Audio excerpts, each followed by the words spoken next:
I get a lot of mosquito fish, eel. It was fun for young kids, and that's, to me, was a lot of fun. No Japanese yet was there.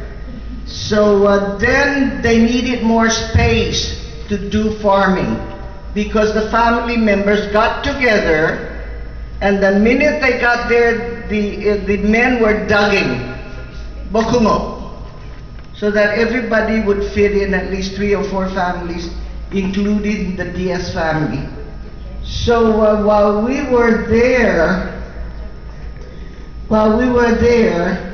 Tunakin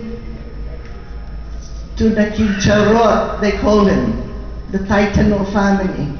They have a property across the swamp. So they were given an extended number of property to do more farming. Then eventually, there was a forced order that I have to go to school.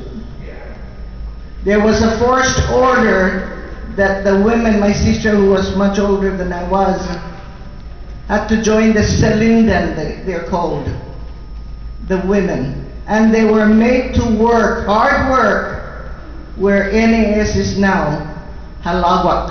It was called Halawak at the time. And of course I attended Halawak Japanese school. Very interesting again. All we do is get in there, we look in one direction and we sing, Mi oto okaino, stora akito. And then we were taught, ichine san siguro kusikihachi kuchia, right? Okay, then I remember two of the Chamorro teachers. If I'm not mistaken, it was Pedro Sanchez, Dr. Sanchez, and Emilia Dueñas, whom I had for the kindergarten when I was 10 years old. Emilia Dueñas.